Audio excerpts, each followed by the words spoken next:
9월 4일 9시 기도회 시작하도록 하겠습니다. 오늘은 현장화시키는 산업인이라는 제목으로 같이 말씀을 나누려고 합니다. 우리의 눈은 달라야 합니다.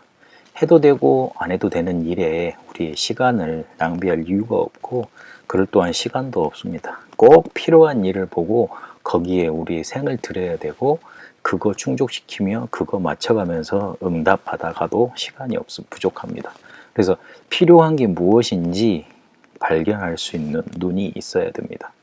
내 현장과 내 업이 어떻게 흘러가고 있는지, 거기에 필요한 게 뭔지, 나는 어떻게 나를 변화시켜야 될 것인지 필요를 볼 수 있는 눈, 그에 맞춰서 그 흐름에 맞춰서 나를 변화시킬 수 있는 눈이 우리에게 있어야 되겠습니다.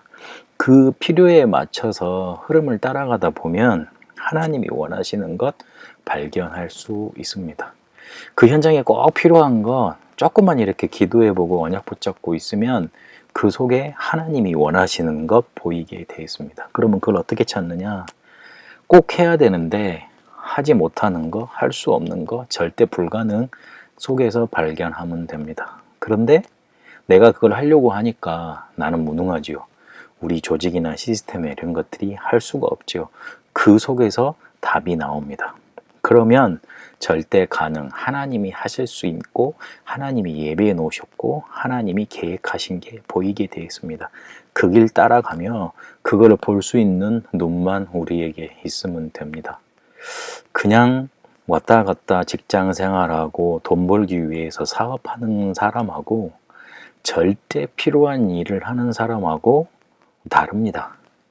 지속하는 것도 다르고 문제가 왔을 때 그걸 해석하는 것도 다르고 그리고 해석에 따라서 응답도 달라지게 되어 있습니다. 모든 일을 주관하시는 분은 하나님이시라고 우리가 믿고 있잖아요.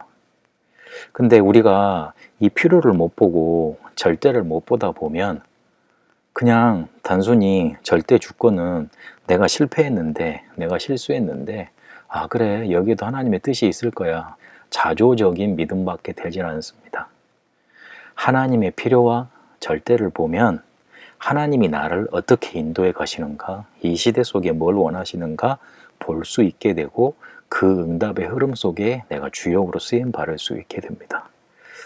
좀 어려운 말일지 모르겠고 이해되기 어려운 말일지 모르겠지만 일을 하실 때 꼭 그 현장에 필요한 것, 회사가 나를 필요한 사람으로 느낄 수 있도록 그 부분을 찾아서 일을 하시란 말입니다. 교회에서도 다른 걸 할 때도 마찬가지입니다. 쉽게 말해서 선생님이 기말고사 범위를 이렇게 정해놨는데 나한테는 그거 필요 없다고 다른 데서 공부하면 안 되지 않습니까?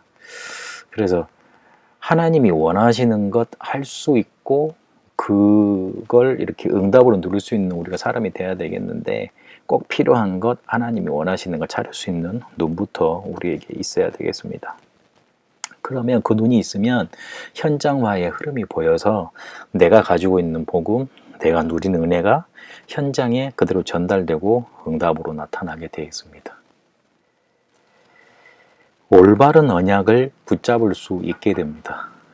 거의 대부분 틀린 기도하고 있고 내 중심에 기도하고 있고 내가 필요한 것 그리고 내가 원하는 것 필요한 것도 아니지요. 내가 그냥 원하는 것만 구하고 있습니다. 그런데 하나님은 귀신이 아니시기 때문에 도깨비가 아니시기 때문에 방망이를 뚝딱 두들겨서 우리가 원하는 것 들어주시는 분이 아니라 우리에게 필요한 것 주시는 분입니다. 빌립보서 4장 19절에 보니까 우리에게 필요를 채우시는 하나님이라고 그러셨습니다. 그래서 말씀을 통해서 하나님이 내게 어떻게 말씀하시는가 그걸 듣는 게 중요합니다.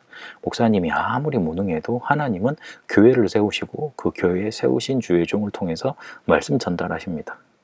그래서 그 주의 종을 통해 듣는 말씀을 통해 하나님이 나에게 주시는 언약, 말씀 붙잡을 수 있으면 됩니다. 그리고 응답받은 과정, 그리고 응답이 현장에 흘러가는 과정 중요합니다. 쉽게 말해서 응답이 오면 그대로 실천하는 것, 그대로 실행하는 것, 그대로 따라가는 것 중요합니다. 한나가 기도해서 아들을 낳았잖아요. 근데 그 아들 나신으로 드리겠다 그랬거든요. 그때 나신이라는 건 완전히 하나님께 바쳐진 사람인 겁니다. 그런데 아들 낳고 나서 일말의 마음의 동요도 없었겠습니까? 그런데 그 말은 잘 안 기록되어 있으니까 잘 모르겠지만 뒤로 돌아보지도 않고 젖된 이후에 바로 하나님께 그 제사장 옆에 갖다 이렇게 놓습니다. 근데 그 제사장 엘리 제사장은 그 당시에도 별로 능력 없는 제사장이었습니다. 그 능력 없는 제사장을 통해 한나는 말씀을 받았고 그 언약을 붙잡고 응답받고 그 능력 없는 제사장 옆에 타락한 제사장들이 수두룩한 그 성전 성막에 자기 아들을 귀중한 아들을 나신으로 갖다 드립니다. 그러니까 언약도 중요하지만 그 과정도 중요하다는 겁니다. 그렇게 조금만 우리가 하나님 내게 주신 응답대로 내가 기도한 대로 응답을만 하나님께 드리겠습니다. 그 믿음의 결단만 하면서 조금만 이 현장화의 흐름을 밟아가면 우리는 성취의 응답의 주인공으로 쓰임받게 됩니다. 한나와 사무엘이 그랬던 것처럼요. 조금 언약을 제대로 붙잡고 하나님의 절대를 바라보고 조금만 그거 실천했는데 하나님은 사무엘상 3장 19절에 보니까 사무엘의 말이 하나도 땅에 떨어지지 않도록 하나님은 역사하셨습니다. 현장에는 분명히 예비된 제자가 있습니다. 그 예비된 제자에게 우리 것 전달하는 게 아니라 내 것 전달하는 게 아니라 내가 말씀을 받아보니 이렇더라 간증만 열심히 해야 되는 게 아니라 자료만 복음이 담긴 자료만 제대로 전달해도 메시지만 제대로 전달해도 강단 메시지만 제대로 전달해도 그 사람 살아나게 되어 있습니다. 오히려 우리의 말보다 하나님의 말씀, 하나님이 원하시는 메시지, 복음의 진수가 담긴 그 자료가 전달되는 게 하나님이 더 원하시는 양육의 방법인지도 모릅니다. 우리가 꼭 해야 될 걸 해야 되겠습니다. 그러려면 그걸 볼 수 있는 눈이 필요합니다. 그 눈 가지고 조금만 현장화의 흐름, 내게 있는 것을 현장 속에 전달할 수, 내가 사는 곳에 전달할 수 있는 언약 붙잡고 조금만 믿음으로 결단하고 그 성취의 흐름 속에 들어가기만 하면 됩니다. 예비된 응답을 하나님은 허락하십니다. 현장화의 흐름 속에 들어가셔서 현장 살리고 교회 살리고 여러분 현장의 업을 살리는 응답 있게 되시길 바랍니다. 살아계신 하나님, 절대 꼭 필요한 일을 할 수 있는 하나님이 원하시는 것 할 수 있는 것 볼 수 있도록 우리의 눈을 열어 주옵소서. 그래서 말씀을 통해 언약을 붙잡고 응답을 실천하는 조그만 믿음의 결단을 드리며 말씀 성취의 주역으로 현장을 살리는 자 되게 하옵소서. 현장에 예비된 제자를 찾아 복음으로 그들이 말씀 운동 속으로 들어올 수 있도록 인도받게 하여 주옵소서. 살아계신 우리 주 예수 그리스도 이름으로 기도합니다. 아멘.